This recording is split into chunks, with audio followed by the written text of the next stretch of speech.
রাজধানী ঐক্যবদ্ধ আমরা এই স্লোগানকে ধারণ করে প্রতিষ্ঠিত হয়েছিল কোম্পানিগঞ্জ স্টুডেন্ট ফাউন্ডেশন। প্রতিষ্ঠার পর থেকেই সংগঠনটি কোম্পানিগঞ্জের ছাত্রছাত্রীদের শিক্ষা সাহিত্য এবং সাংস্কৃতিক উন্নয়নে কাজ করে যাচ্ছে।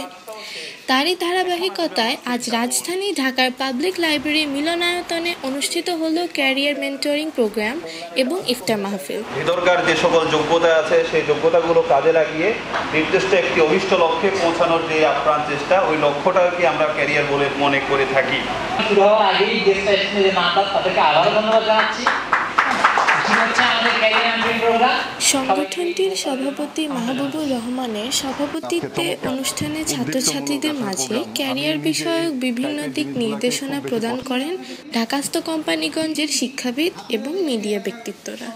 ঢাকায় এসে আপনারা আপনাদের এলাকাকে ভুলে যান নাই, সেটাও তো একটি ইনফরমেশন আপনার মাথার মধ্যে গেঁথে আছে যে আমি ওই এলাকার সন্তান, ওই এলাকার জন্য আমার কিছু করণীয় আছে, তাই না?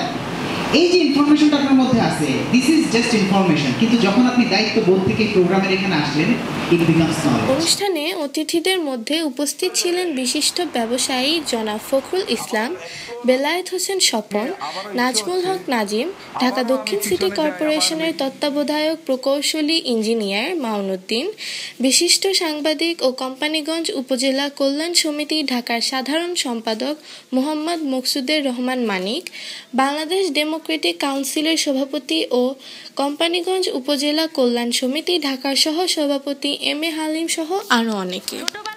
খুব ছোটবেলায় ইচ্ছা ছিল আইসক্রিমওয়ালা হব, কারণ আমার চোখে তখন ছিল সে ছিল সবচেয়ে সুখী মানুষ। Maisha Sanaya, desk report, Noakhali TV.